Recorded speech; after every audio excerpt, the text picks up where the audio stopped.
বিশ্ববিদ্যালয়ের রাজনীতির একটা বড় ধরনের এনজিও করণ হয়েছে গত 25-30 বছরে। ভিসি কে আল্লাহর ওয়াস্তে আর ডাকসুর সভাপতি বানায়েন না। তারা একদিকে বলছেন যে হল পরিসর এবং একাডেমিক পরিসরে রাজনীতি করা যাবে না, আবার তারাই বলছেন রাজনীতি হতে হবে শিক্ষার্থী বান্ধব, শিক্ষার্থী কেন্দ্রিক। এবারের যে গঠনতন্ত্র সংস্কার কি শুভঙ্করের ফাঁকি, সেখানে ডাকসুর সভাপতির এরকম কিছু ক্ষমতা তার হাত থেকে সরানো হয়েছে। সরিয়ে কোথায় নেওয়া হয়েছে? ডাকসুর কাছে না, সরিয়ে নিয়ে যাওয়া হচ্ছে সিনেট সিন্ডিকেটে। প্রতিযোগিতাটা হওয়ার কথা ন্যায্য দাবি আদায়ের প্রতিযোগিতা, কিন্তু সেটা না করে আমরা এমন একটা পরিস্থিতি সৃষ্টি করছি যেখানে ছাত্র রাজনীতি মূলত ক্ষয়রাতির প্রতিযোগিতা হওয়া শুরু করছে। ছাত্র সংগঠন ঘোষিতভাবে পলিটিক্যাল থাকবে এবং সে তার পলিটিক্যালিটি মেইনটেইন করে দাবি নিয়ে আসবে। তা না হলে যেটা হবে, ছাত্র রাজনীতি থাকবে না, কিন্তু ধর্মীয় সংগঠনের নামে, আপনার সামাজিক সংগঠনের নামে নানানভাবে গুপ্ত বৃত্তি বজায় থাকবে। প্রথমেই জামাল উদ্দিন খালিদ যে কথাটি বলে গেলেন, সেই কথাটা খুব গুরুত্বপূর্ণ বলে মনে করছি দেখে এটা পুনর্বার ব্যক্ত করার প্রয়োজন বোধ করছি। সেটা হলো যে আমরা হলের রাজনীতি নিয়ে যত আলোচনা করি, এই আলোচনার একটা প্রধান কারণ হচ্ছে আমাদের হলে আবাসনের সংকট। আমার যদি 40,000 মানুষের বিশ্ববিদ্যালয় থাকে এবং 40,000 সিট আমার থাকে, তাহলে অর্ধেক সমস্যা সেখানেই শেষ হয়ে যায়। মানে আমরা যে বারবার করে বলছি যে আমরা দেখেছি, অতীতে দেখেছি শিক্ষার্থীদেরকে কিভাবে একটা সিটের কথা বলে বা একটা সিটের প্রলোভন দেখিয়ে রাজনৈতিক কর্মসূচিতে নিয়ে যাওয়া হয়। সেটা কেন সম্ভব হয়েছে? সেটা সম্ভব হয়েছে কারণ হলের সিট যথেষ্ট না। যদি আমি কোনো রকম রাজনীতি করা ছাড়াই হলে একটা সিট পেয়ে আমার মতো স্বাধীনভাবে থাকতে পারি, তাহলে তো আর কাউকে ফোর্স করে বিভিন্ন প্রোগ্রামে আনার কোনো সুযোগ থাকছে না। এবার গত আওয়ামী লীগ সরকার পর্যন্ত আমরা দেখেছিলাম যে হলের যে সিটের সংকট, এটা খুবই ইচ্ছা করে কাঠামোগতভাবে নিশ্চিত করা হতো যে যাতে করে হলের সিট সংকট থাকে। কারণ হলের সিট সংকট না থাকলে আওয়ামী লীগ মডেলের যে রাজনীতি, গেস্ট রুমের, গণরুমের যে রাজনীতি, সেই রাজনীতি আর ক্রিয়াশীল থাকতো না। কিন্তু আমরা তো একটা নতুন যুগে প্রবেশ করেছি, আমাদের ইন্টারিম সরকারের 1 বছর হয়ে গেল।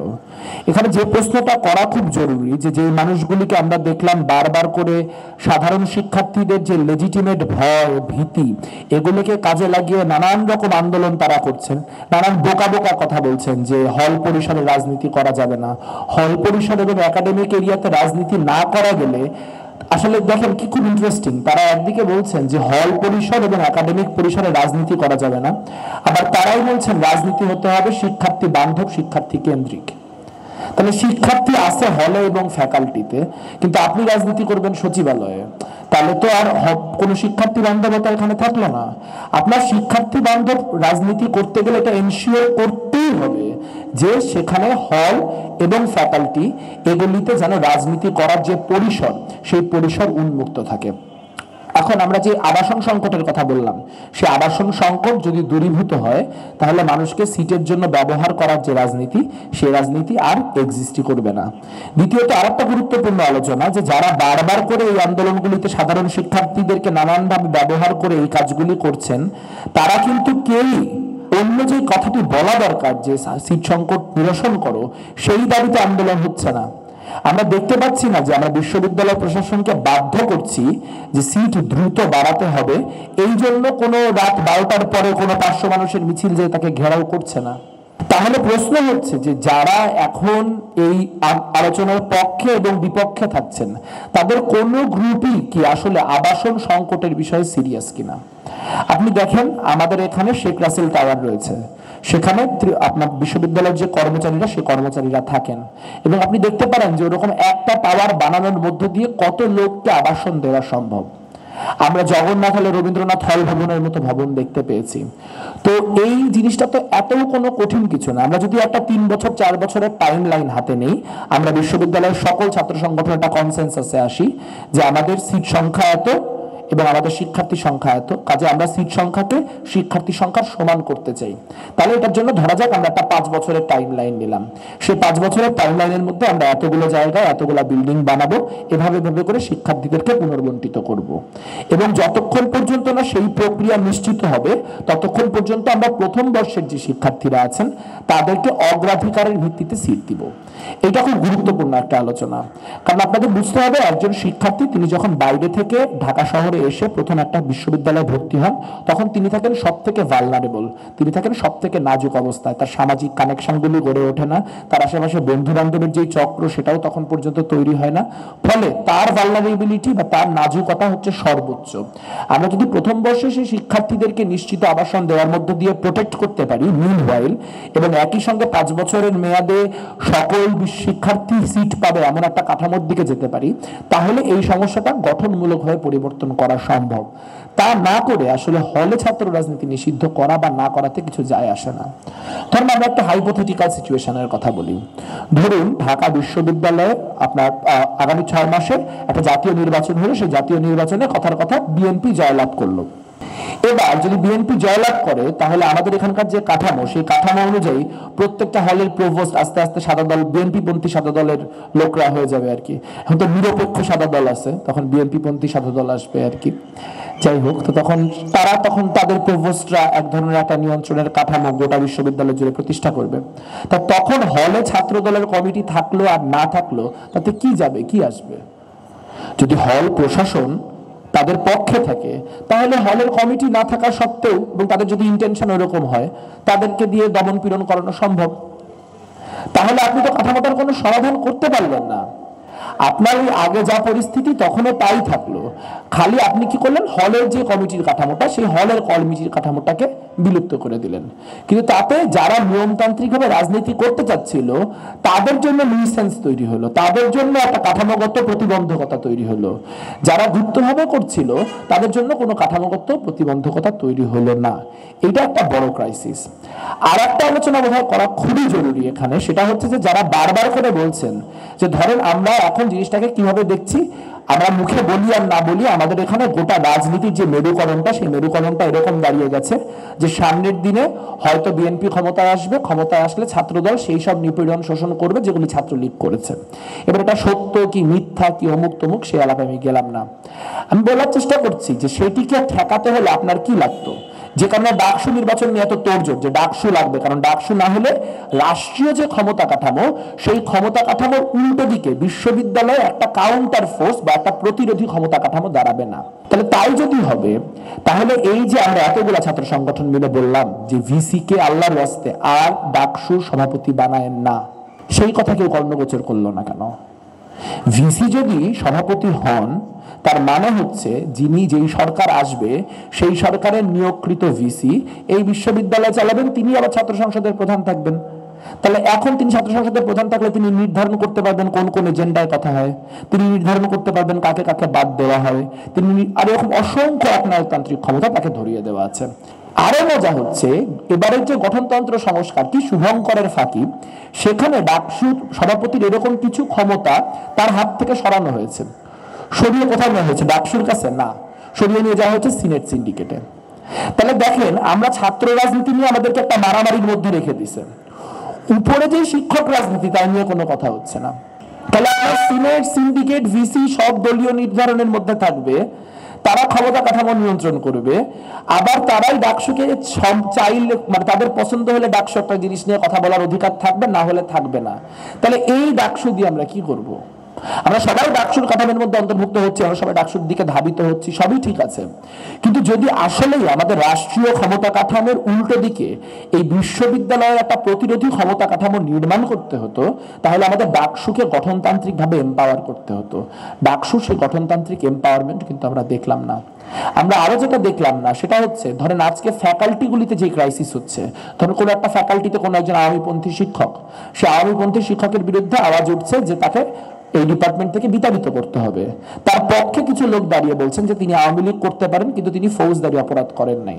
এখন এটার মীমাংসা কি করবে? একটা হতে পারে শিক্ষকরা নিজেরা মীমাংসা করবেন, অথবা হতে পারে যে এরকম বিভিন্ন রকম র্যান্ডম কাঠামো বানিয়ে প্রত্যেকটা ফ্যাকাল্টিতে কিছু লোককে আপনি ফ্যাকাল্টি প্রতিনিধি হিসেবে দাঁড় করায় দিবেন, তারা ফ্যাকাল্টি ছাত্র প্রতিনিধি হিসেবে দাঁড় করায় দিবেন, তারা ঘটনার সমাধান করবে। এর কোনোটাই নিয়মতান্ত্রিক হয় না। তাই আমরা শুরু থেকে একটা কথা বলছিলাম যে ডাকসুতে আপনার অনুষদ ভিত্তিক যে প্রতিনিধিত্ব, সে অনুষদ ভিত্তিক প্রতিনিধিত্ব নিশ্চিত করেন, সে অনুষদ ভিত্তিক প্রতিনিধিত্ব নিশ্চিতের আলাপেও কেউ সায় দেয়নি। তাহলে আমি যদি একটু সামারি করি, তাহলে আমরা কয়টা খুব গুরুত্বপূর্ণ বিষয় নিয়ে আলোচনা করেছি। এক হচ্ছে কিভাবে করে প্রশাসনকে নিরপেক্ষ রাখা যায়, দ্বিতীয়ত হচ্ছে কিভাবে শিক্ষক রাজনীতিকে অপরিবর্তিত রেখে ছাত্র রাজনীতিতে আপনি যেই পরিবর্তনই আনুন না কেন সেটা শেষমেশ দলীয় যেই আপনার পরিকাঠামো, সে দলীয় পরিকাঠামোর বাইরে যাবে না। তৃতীয়ত কিভাবে হল কমিটি বিলুপ্ত করার পরেও চাইলে ছাত্র সংগঠনগুলি, যদি দলীয় ছাত্র সংগঠনগুলি ক্ষমতাসীন হয়, তারা চাইলে দমন পীড়ন করতে পারবে। এবং চতুর্থত আবাসন সংকট সমাধান না করলে এই ক্রাইসিস আমরা লং টার্মে কখনোই মিটাইতে পারবো না। কিন্তু দুঃখের বিষয়, পরিতাপের বিষয় হচ্ছে এই আলোচনাগুলো এরকম কয়েকজন মানুষকে নিয়ে আমরা এরকম বিভিন্ন রকম কাঠামোতেই করছি, কিন্তু বৃহত্তর অর্থে বিশ্ববিদ্যালয়ের রাজনীতি ঘুরে ফিরে সেই কয়েকটি আলাপ বেলায় পরিচালিত হচ্ছে, যেখানে শিক্ষার্থীদের একটি লেজিটিমেট ভয় বা ট্রমাকে কাজে লাগিয়ে একটা বড় ধরনের কি বলবো অপরাজনীতি এবং বিরাজনীতির চেষ্টা হচ্ছে। একটা কথা বলা খুব জরুরি, এটা বলে শেষ করে দিব। যারা ছাত্র রাজনীতির পক্ষে অনলাইনে কথা বলছেন তারা একটা খুব মজার কথা বলছেন, বলছে ছাত্র রাজনীতি না থাকলে কি ছাত্র দল ছাত্র শিবির হলে ফিল্টার দিত? তার মানে হচ্ছে হলে ফিল্টার দেওয়াটা হচ্ছে ছাত্র রাজনীতির উপযোগিতা। এখন এইটা যদি ছাত্র রাজনীতির উপযোগিতা হয় তাহলে ছাত্র রাজনীতির দরকার নাই, কারণ বিশ্ববিদ্যালয়ে ঠান্ডা পানির ফিল্টার দেওয়া বলেন বা অন্যান্য জিনিসপত্রগুলি নিশ্চিত করা বলেন, এগুলি হল প্রশাসনের দায়িত্ব। ছাত্র সংগঠনের দায়িত্ব হচ্ছে হল প্রশাসন যাতে এটা নিশ্চিত করে তার জন্য তাকে চাপ দেওয়া, তাকে বাধ্য করা।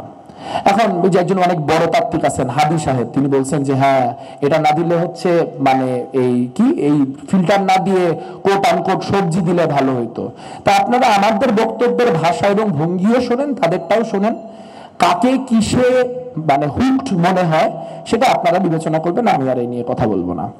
যাই হোক, যেটা বলে শেষ করে দিই সেটা হচ্ছে যে আপনার বিশ্ববিদ্যালয়ের রাজনীতির একটা বড় ধরনের এনজিওকরণ হয়েছে গত 25-30 বছরে। এটা শুরু হয়েছে 90-এর দশক থেকে, এটা পাকাপোক্ত হয়েছে শেখ হাসিনা আমলে। তার কারণ হচ্ছে একটা সময় ছিল যে যখন এখানে কোনো একটা কর্পোরেট কোম্পানি একটা বুথ বসাতে গেলেও ছাত্রদের প্রতিরোধের মুখে পারত না। এখন আপনারা দেখতে পারেন যেটা নগদের ঢাকা বিশ্ববিদ্যালয়ে পরিণত হয়েছে। আমরা 2024-এর শেষে এসে দেখছি নগদ বিশ্ববিদ্যালয় প্রশাসনকে ডিঙিয়ে ছাত্রলীগের সাথে লিয়াজো করার মধ্য দিয়ে গোটা ক্যাম্পাসে তাদের প্রচারণা করে শুধুমাত্র একটা বিশ্বকাপ দেখানোর কথা বলে। তাহলে এই এনজিওকরণটা কেন ঘটলো, এনজিওকরণটা কিভাবে ঘটলো? ঘটলো হচ্ছে কারণ 90-এর পর থেকে এই বিরাজনীতিকরণের সংস্কৃতির মধ্য দিয়ে ছাত্র সংগঠনগুলি দুর্বল হয়েছে। তারা তখন তাদের যে কোর কাজগুলি ছিল, আগে ছাত্র রাজনীতির প্রতিযোগিতা কি ছিল, যে কে কয়টা দাবি আদায় করে নিয়ে আসতে পারে। একটা সংগঠন খাদ্যের ক্ষেত্রে কোনো একটা দাবি আদায় করে নিয়ে আসতেছে, তো আর একটা সংগঠন আবাসনের ক্ষেত্রে কোনো একটা দাবি আদায় করে নিয়ে আসতেছে। প্রতিযোগিতাটা হওয়ার কথা ন্যায্য দাবি আদায়ের প্রতিযোগিতা, কিন্তু সেটা না করে আমরা এমন একটা পরিস্থিতি সৃষ্টি করছি যেখানে ছাত্র রাজনীতি মূলত খয়রাতির প্রতিযোগিতা হওয়া শুরু করছে। এখন আমার যেহেতু টাকা পয়সা কম, আমি অবশ্যই খয়রাতি রাজনীতির বিরুদ্ধে থাকবো, কিন্তু যাদের বেশি তাদেরও চিন্তা করতে হবে যে এর মধ্য দিয়ে কি আদৌ কোন রাজনৈতিকতা তৈরি হচ্ছে কিনা, কেউ কি পলিটিক্যালিটি তৈরি হচ্ছে কিনা কারোর মধ্যে। কারণ আমি একটা দাবি আদায় করতে গিয়ে যেই সংগ্রামের মধ্য দিয়ে যাই, ওইটা একটা নেতা তৈরি করে, ওইটা একটা সংগঠক তৈরি করে। নইলে ভাই মানে ফিল্টার দেওয়ার জন্য বা হচ্ছে আপনার দুইজন শিক্ষার্থী নাই, তাদেরকে একটা বৃত্তি দেওয়ার জন্য তো আপনার জেলা কল্যাণ সমিতি আছে। তাহলে জেলা কল্যাণ সমিতি আর ছাত্র সংগঠনের পার্থক্য কি? ছাত্র সংগঠন ঘোষিতভাবে পলিটিক্যাল থাকবে এবং সে তার পলিটিক্যালিটি মেইনটেইন করে দাবি নিয়ে আসবে। তা না হলে যেটা হবে, ছাত্র রাজনীতি থাকবে না, কিন্তু ধর্মীয় সংগঠনের নামে, আপনার সামাজিক সংগঠনের নামে নানানভাবে গুপ্তবৃত্তি বজায় থাকবে। এই গুপ্তবৃত্তি রাজনীতি আমরা চাই না। আমরা প্রকাশ্য পলিটিক্যালিটি চাই, আমরা দান খয়রাতির রাজনীতি চাই না, আমরা দাবি আদায়ের রাজনীতি চাই। আমরা মাথা ব্যথা হলে মাথা কেটে ফেলতে চাই না। আমরা এখানে আমাদের আবাসন এবং খাদ্যের পূর্ণাঙ্গ নিরাপত্তা ও নিশ্চয়তা চাই। সবাইকে ধন্যবাদ।